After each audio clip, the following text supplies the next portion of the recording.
Go. Mr. Greg. It's okay done. Who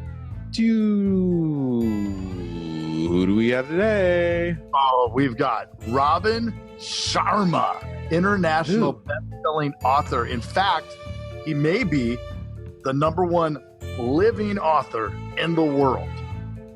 Ooh, let's lather that up. Yes, let's. And we're gonna be talking about Heartset, mindset, Healthset, and Soulset. Ooh, lather it up and rinse it off. Let's do it. Let's do it. Squeaky clean. Buckle up. It's the Insurance Dudes podcast. Well, so you have an interesting story. I did read up about you a little bit, Robin. So you started in your career young as an attorney, a litigation attorney? Yes. And so I guess that was an easy choice to get out of that. Or was it? You know, I think one of the greatest crimes a human being commits is the crime of self-betrayal.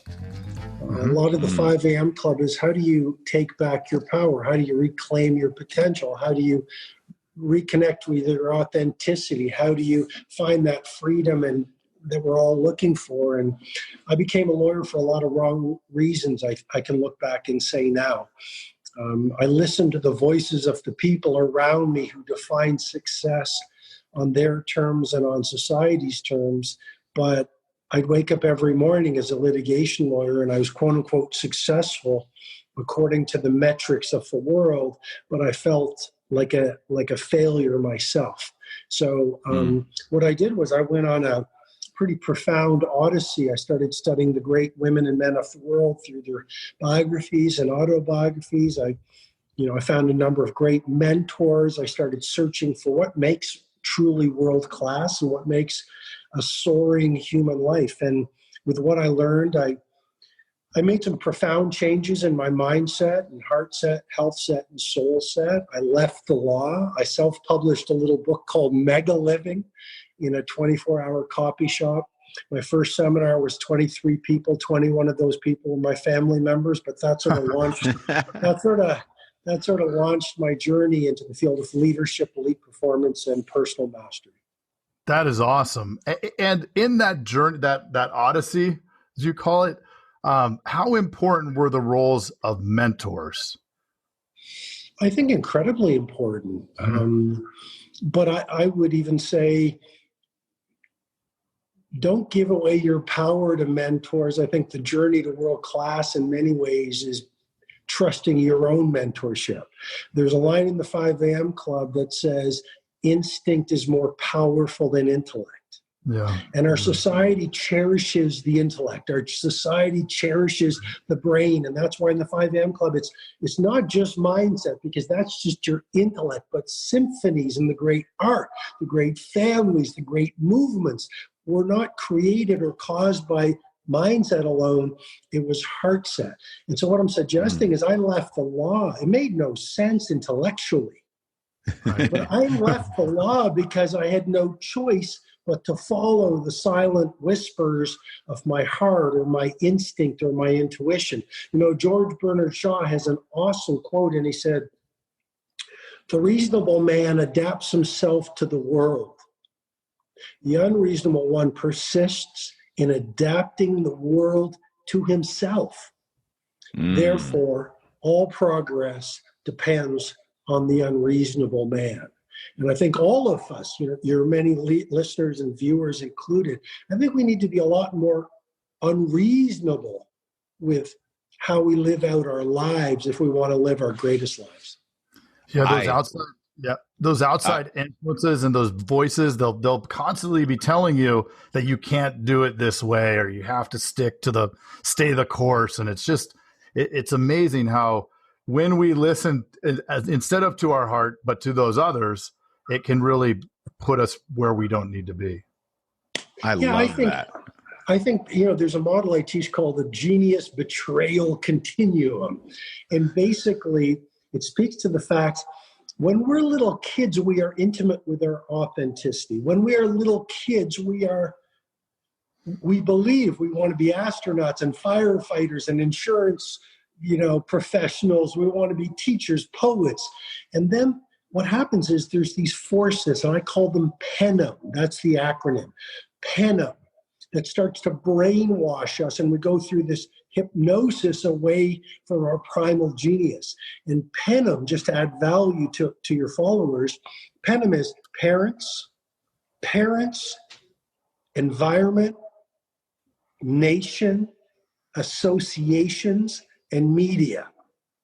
Now, we don't have time to go granular on that, but those are the 5 influences that start to give us this hypnosis and this messaging that we must contract and keep ourselves small and not be loving and not be brave and not be authentic and not have these wild dreams that change the world. And if we're getting these messages all our childhood, all our teenage years, through our 20s, from the media and our nation and our associations and our parents, etc., we'll get to a point where we're 25, 35, 55, 85, where we are a bunch of sheeple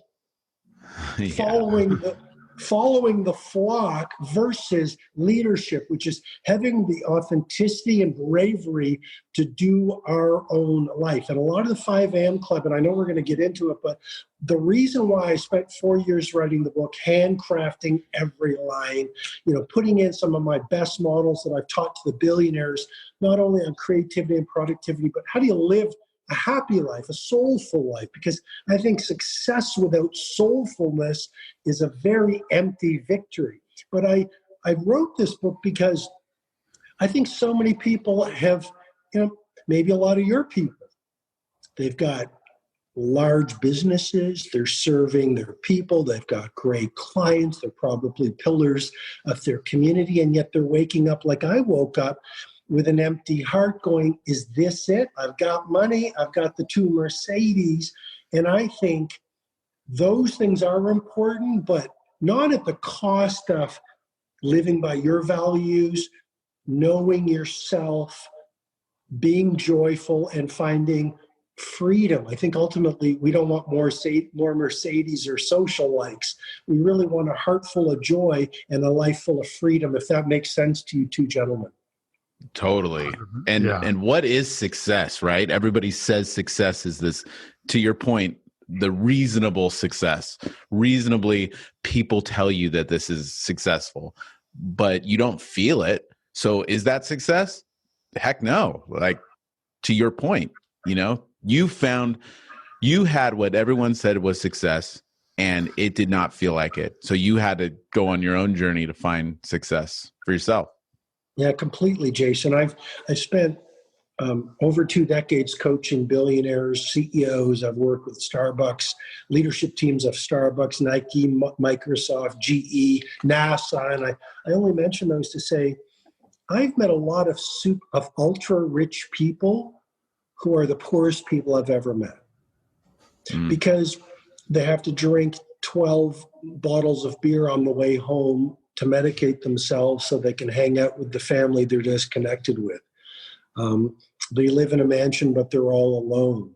They have the yachts and the planes, but they don't feel they're contributing, or they feel there's a lot of pressure on them. They're in lawsuits. There's so much complexity. And so, I really think that's why this concept I'm introducing in the 5 AM Club of mindset is profound. You see, just to give some context, the 5 AM Club is really a manifesto for mastery. A lot of people, it's currently one of the best-selling books on the planet because a lot of people are finding it incredibly valuable to increase their productivity in this age of dramatic distraction. I was looking on Amazon yesterday. I think it's number 4 under time management.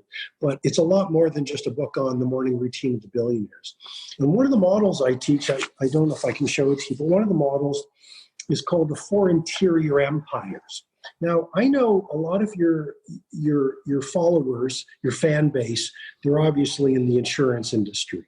And I think, as you were saying before we started speaking, I hope you don't mind if I share it, but, I think it is mission critical. Your people are serving other people, but often we all suffer from martyr syndrome. And I'm sure you guys do, I sure do, which is you want to give. Well, what's the point if your own well is dry? How can you serve if you're empty? So one of the models of the book that is transforming the lives of the readers is this, the 4 interior empires.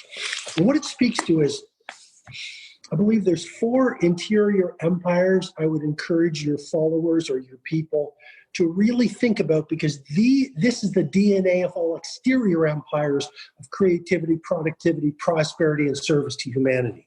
So the 4 interior empires are mindset. But you guys have heard this, like so many people are on Instagram or everywhere. Everything is mindset, dial in your mindset, be a positive thinker. But if that was the case, then the positive thinkers would rule the world.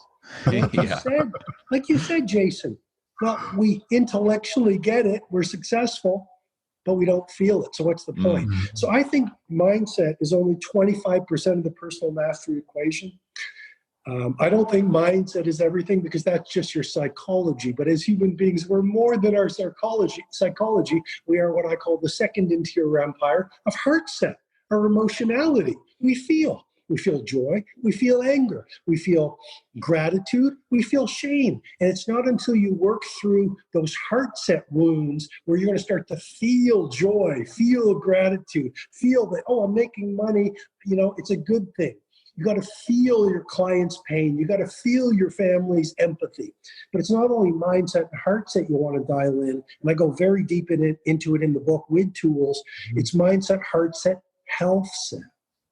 A lot of people are successful. They have no energy or vitality. So you want to learn how the pros escalate their health set so you play the long game. And number 4, Soulset. And you might say, well, Robin, my people are entrepreneurs, they're business people. You lost me on Soulset. And I don't think you would, but Soulset is actually so important, because Soulset is simply rebuilding intimacy and connection with your inner warrior, your wisdom, your love, your access to humanity. You see, otherwise, if you don't do your Heartset work, your life, your business will be run by the chattering voice of your ego, which is the voice of fear. You want to come from your soul set, which is the place of knowing and wisdom. And when you connect with that, you are playing a different game, my friends. I love that. We always say, okay, so in my office, we always say when we're talking to a client, I always tell them, peel the onion. Everybody always says, I don't want this, or I want this, or I had a bad day.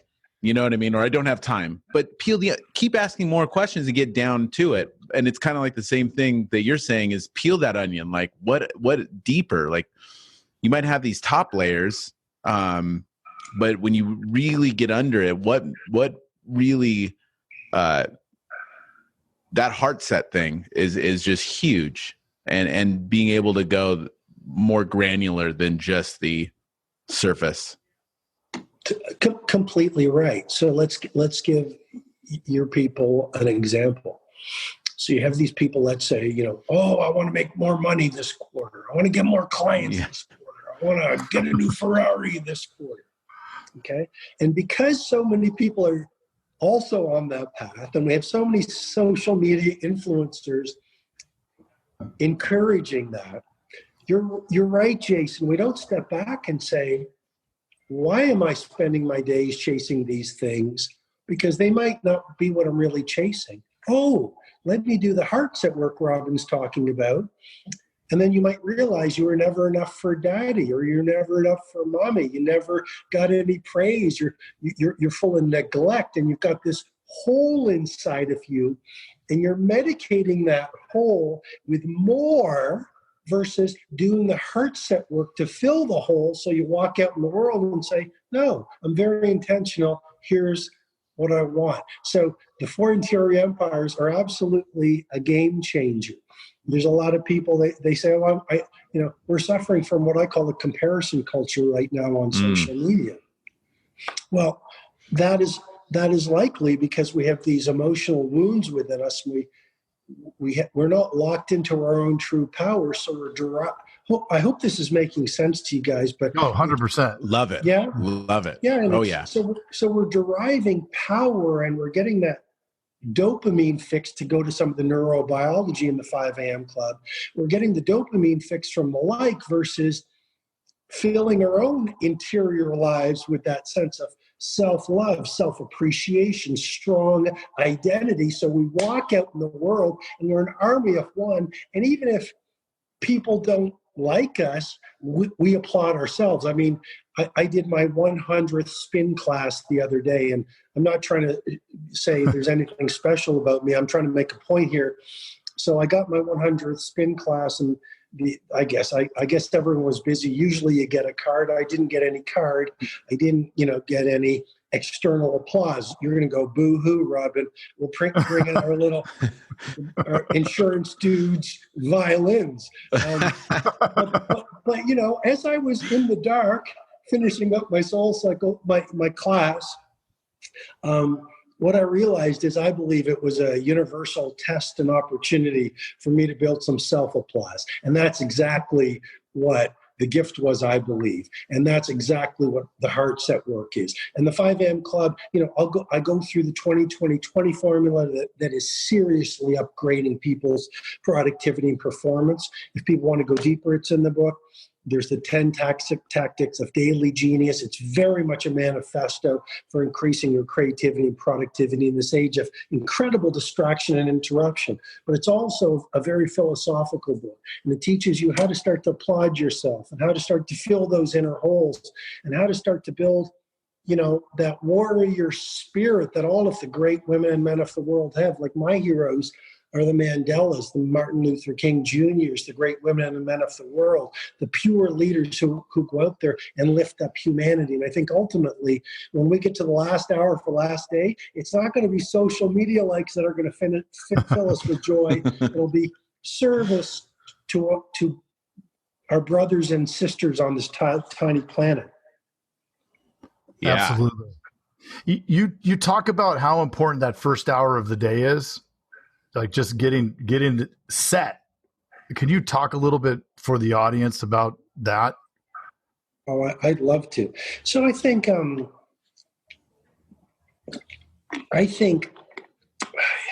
I've talked to a lot of people, and I think there's some common things we are struggling with in the world right now. I think there's incredible volatility. There's incredible disruption. There's the commoditization of many industries. There is increasing client demands. There's increasing distraction and addiction in technology. And there's this increasing comparison culture, a few of the things.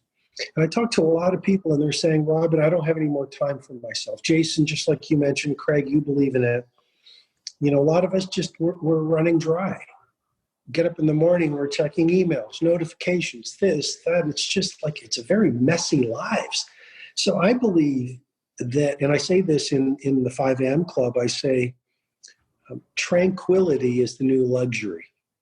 And I also use, some people are around the world. The book is on fire and people are attributing quotes in the book to me. And it's the Spartan warriors said this. Sweat more in training and you'll bleed less and more. I'm going to repeat it again because I think it's so important. Sweat more in training and you'll bleed less in war. And so you're right.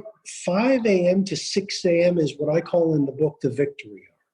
And for anyone who is dismissing, I can't rise at 5 a.m., well, if you recite your excuses long enough, you're going to hypnotize yourself to believe they're true.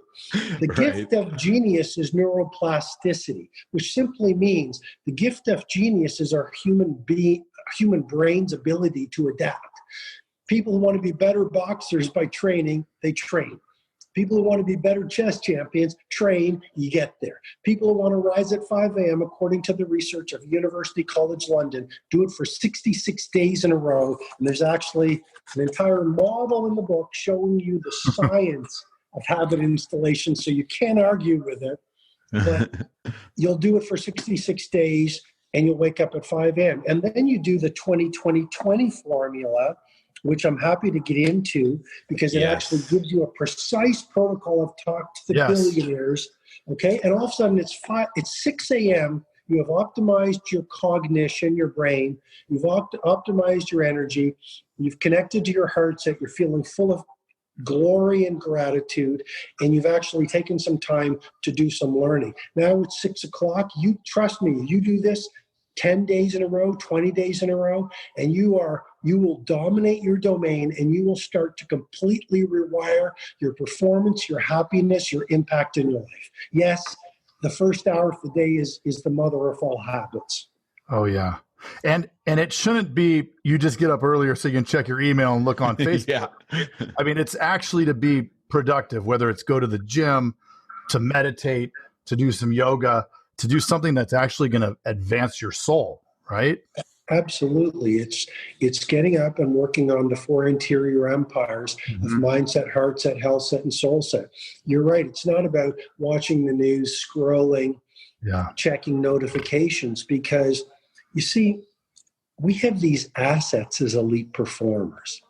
And if all you do is run the assets, you'll erode the assets. The research, and I have to give credit to the Energy Project, for example. They have found that the essence to elite performance is not more elite performance. It's alternating elite performance with deep recovery.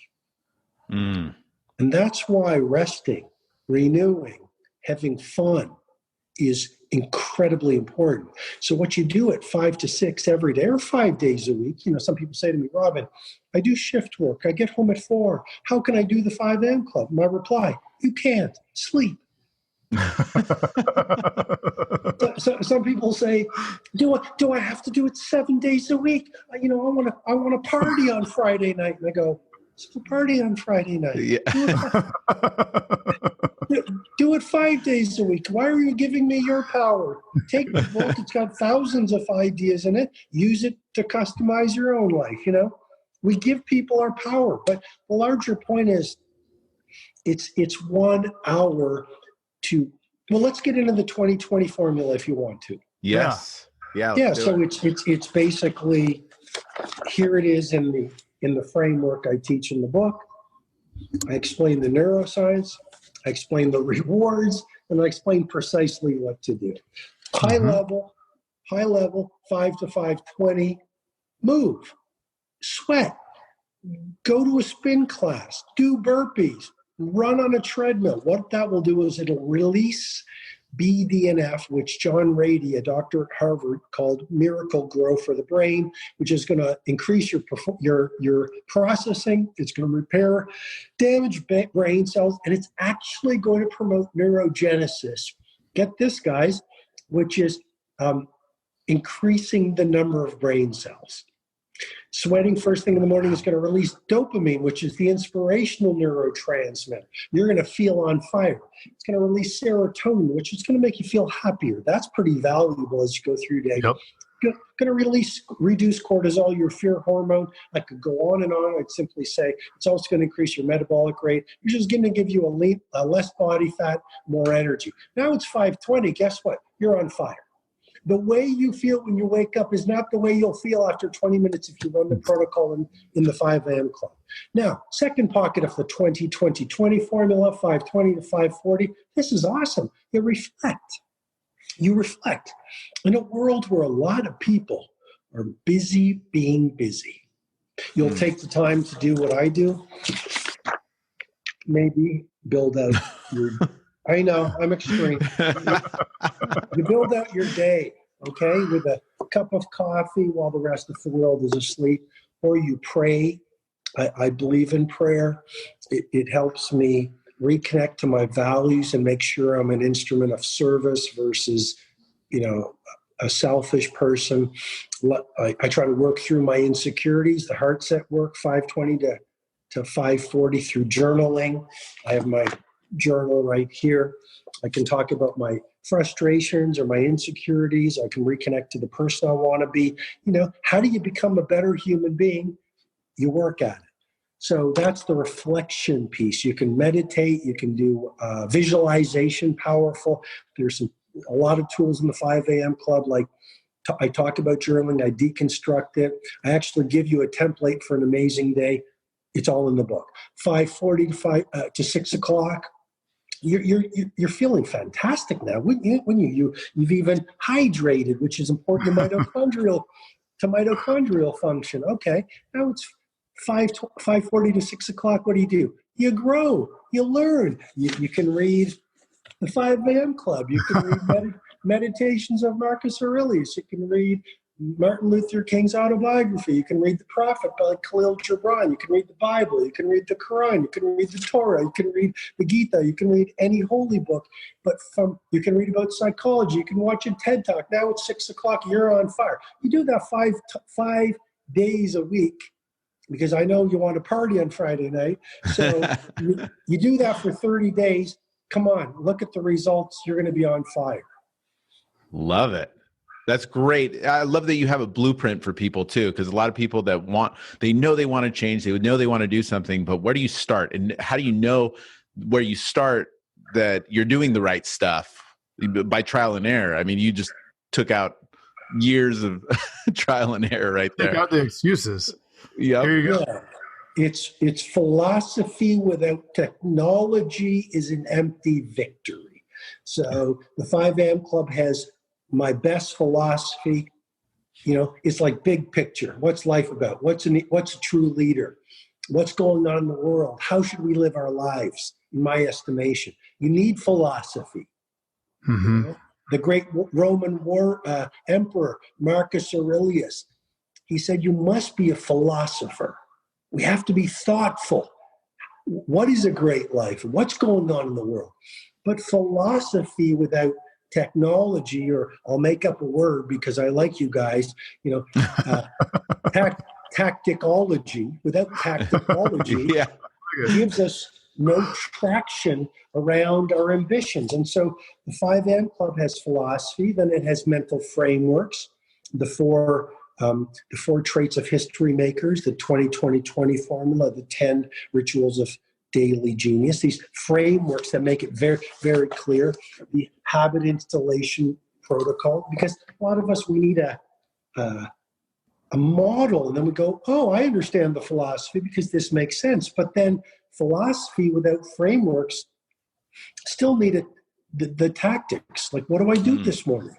Right? What do I do in that first hour? What do I do at 2 o'clock? There's something called the 10 tactics, which is that model. Mm-hmm. And one of them has revolutionized the lives of my top clients, and it's called the second wind workout.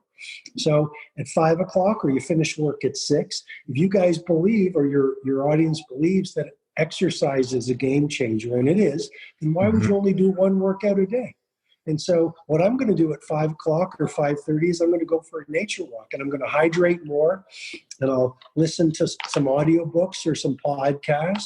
I'll get another hour of exercise. I will, beat any tiredness, and then I'll be very present and loving and on my game with my family tonight on our family dinner. So the second wind workout is powerful. And, there's so many tactics in the book, including the 2 massage protocol, but I think that we should keep that a surprise for your audience, unless you want to talk about it. It's so interesting, and all of these tactics will help you become so much more present when you turn off work, because you spoke to how important that is, right? To get, okay, it's off, and then pivot, and now you're with your family, and it's time to be present. So many of us are here with our phone, we're with our wife, and everybody's on the phone. You look around a restaurant and you're not being present. And if you have your mind and your heart right and your health right, you can do that. You're not tapping your legs and looking at the thing. And it's fascinating. Absolutely, Craig. I think one of the greatest gifts we can give a human being, whether it's a client, to use the term of the insurance industry, whether it's a supplier, whether it's your child or wife or husband or a stranger on the street, one of the greatest gifts you can give another human being is the gift of the fullness of your attention. Presence is powerful. You get on an airplane, and if the flight attendant doesn't look you in the eye and say welcome, they might lose a client. You get home at night and you're playing with your phone because you're addicted to likes or, watching bikini pictures. or Speedo pictures, whatever the case is. I didn't know they had those. Yeah, neither did I, but anyway. But yeah, I'm not saying that's what I'm doing in my free time. But you know, like all joking aside, like with family, I think our children and our partners, they really need us. They really need our presence. And I think I read an article and it said Steve Jobs never intended the iPhone to be used as it is. It was an article, I believe, in the Atlantic. Mm-hmm. And he said in the interview, they spoke to when he unveiled it, and he said, "Hey guys, this is an iPod that's also a great phone." And so I don't think the technology was intended. When I walk on the streets, I pretty much see everyone crossing on streets, walking. They've got this, and they're looking at their phones. And I think, you know, especially with family, you've got a very short window before your children grow up and live lives of their own. And I think, you know, put your phone away. Like I teach these tools at my events, but you know, I call it in the 5am club, I call it the tight bubble of total focus. And I talk about the 5 great hours concept. All you need to do is 5 great hours of work in your day and then go mountain biking. Because most of us take a week of work to get 5 world-class hours in. Why don't you just get your 5 world-class hours in? And I teach you how to structure your ecosystem in the book so that you do monomaniacally focused work in those 5 great hours, and then take your kids to an art gallery. But one tactic is when you get home, put your phone in a baggie, okay, just to be super tactful, and then close the baggie. And then put the baggie in the trunk of your car, and then go into your home and be present with your family and cook for them or laugh with them or make them, you know, just connect with people. And it's going to bring back so much harmony in your life, and it's going to help you make more money, be more productive, and it's going to help you be a better business person, because our psychic pain is really what's costing us our fortune.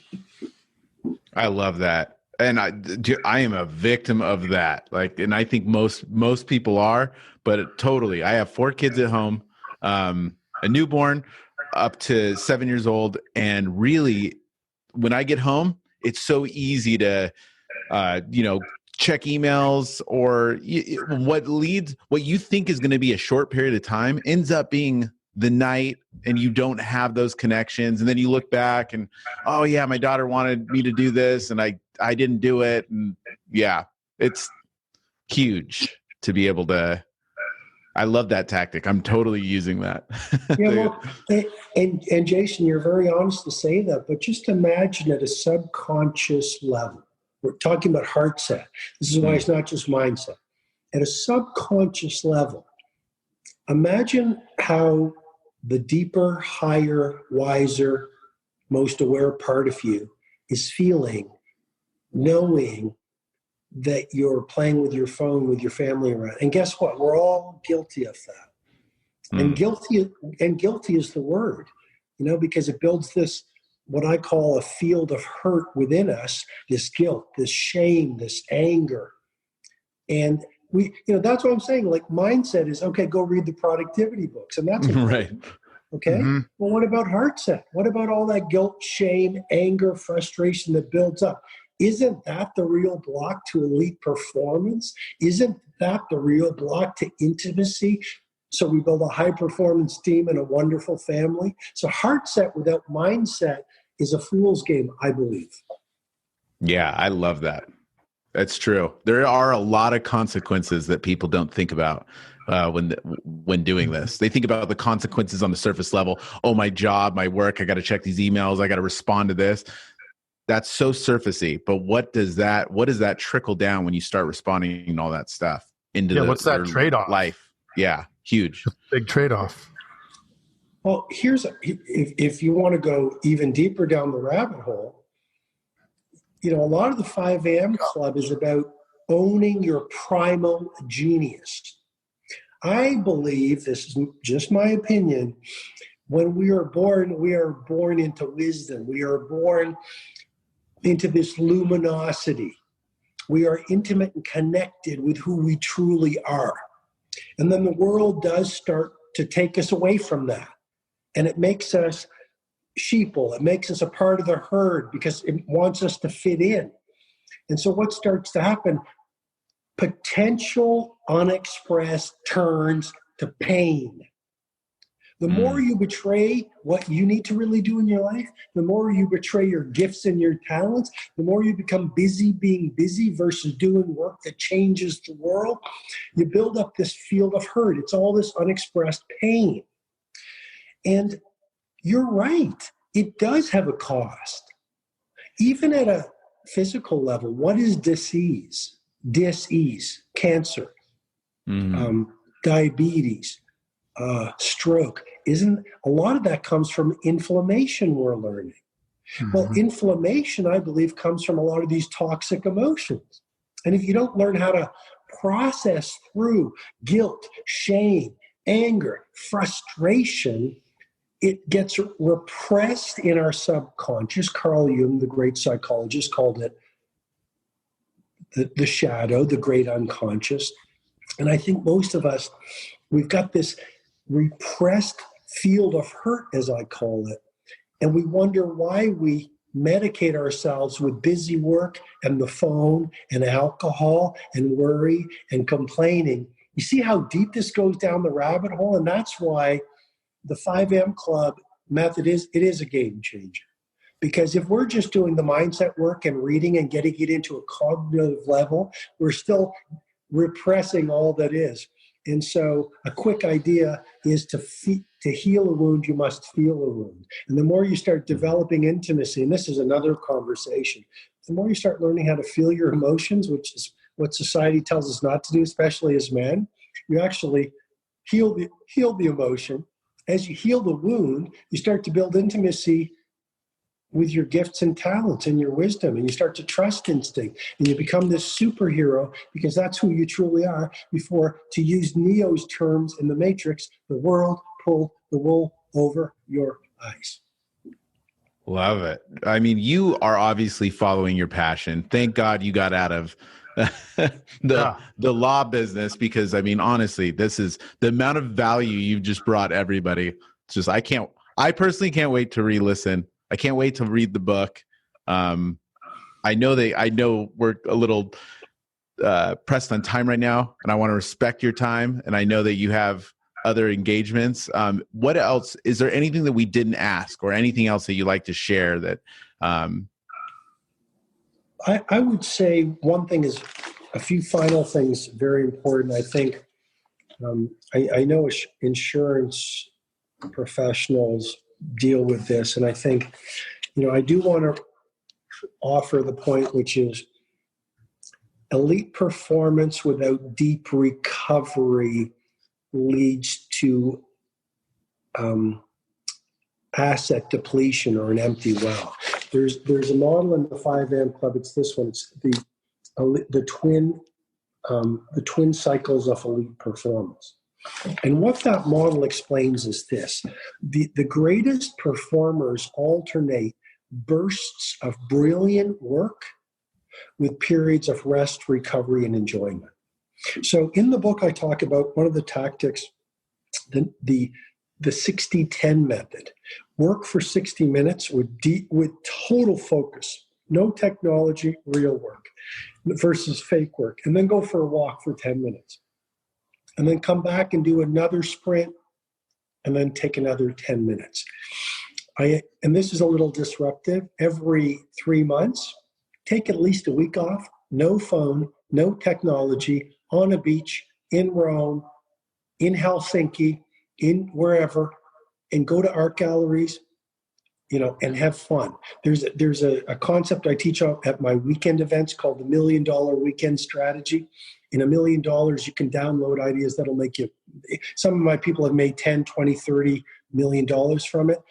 It basically is this: put away your phone, spend 2 days taking care of yourself, going to art galleries, resting, getting massages, recovering. That is how you get out of your prefrontal cortex and into flow state, where you get the ideas that allow you to change the world. So make the time not only to be working, but to be resting and recovering and having fun. And I think the final thing I would say is, towards the end of the 5 a.m. Club, there are 11 letters that Mr. Riley, this billionaire tycoon, has written. And it's really the 11 letters on how to scale a fortune, but not only monetary fortunes, fortunes of joy, freedom, and peace. I call it JPF, joy, peace, and freedom. I think that's what we really want. And I just offer this reminder, which is life is really short. And I think ultimately life is about doing joyful work and finding joy in your days. It's about being creative and productive. The book obviously has a lot on that. But what is the point of us being great producers with empty hearts? I mean, Emerson said, well, without a rich heart, wealth is an ugly beggar. And it's not only joy, it's peace. You know, I mean, a peaceful life is so important. And it's not only joy and peace. I believe it's freedom. Like, I've met ski instructors who have more freedom and better lives than billionaires because they're in their own lane and they're living on their terms. So I just wanted to offer the importance of, let's get out of that comparison culture and that machine and hustle and grind culture. And let's get to a prosperous life and a high impact life and an artistic life and a creative life, but a soulful life where we also, make time to love our family and remember, we're part of a community here. Let's get away from all the selfishness that it's easy to fall into the trap of being a part of. Oh, it's so awesome. Love it. Thank you, Robin. Robin Sharma, this has been an incredible 45 minutes. We really appreciate everything you've brought. The listeners can find you at your website, robinsharma.com. There you have podcast, the book, the 5 a.m. Club on Amazon. And then, I'm sorry, you were going to say something? No, sorry to interrupt you. Go ahead, please. No, unless I miss, I think, and then all the books. I mean, you have everybody go out and get this book. That's it. That's the bottom line. Go and get it. It will change your life. Yeah, here's the cover. A lot of people are asking me, is it on an Audible? Because a lot of people are loving Audible books right now. So it is available as an audiobook on Audible. Perfect. Right, Craig? It's on Amazon. It's in most good bookstores around the world. And I do want to mention a portion of my royalties is going to help children suffering from leprosy, which is a huge cause for me. And there is a free 66-day video-based training program that comes with the book, no charge whatsoever. Really a world-class training program that you get via the app. And the link is at the end of the book. A lot of people are saying, like, where's the link? It's at the end of the book. And I just want to thank all the people who are reading it, who have made 5 a.m. Club. It's currently one of the best-selling books in the world right now. And it's incredibly humbling because I worked so hard and I really wanted to be an instrument of service to people. So thanks a lot for your time, guys. It's been super fun. Thank you for your time. Such an honor. So much gratitude. Thank you so much, man. Thanks, guys. Yeah. See you, Robin. 55% of insurance sales producers say that they have had little or no sales training. Us agents focus on marketing to drive activity and often overlook the sales presentation. Improvements in mindset, shifting focus, rapport, needs diagnosis, value building, creating buy-in, and overcoming objections lead to drastically better closing numbers. The solution? Enroll your team in September's Sales Summit offered by Agency Vault. We will even assess your team to see which of their sales steps need the most improvement. Head to agencyvault.com to sign up before it's full. Hey, thanks for checking out the Insurance Dudes. Hey, please subscribe. We got some really great stuff coming out.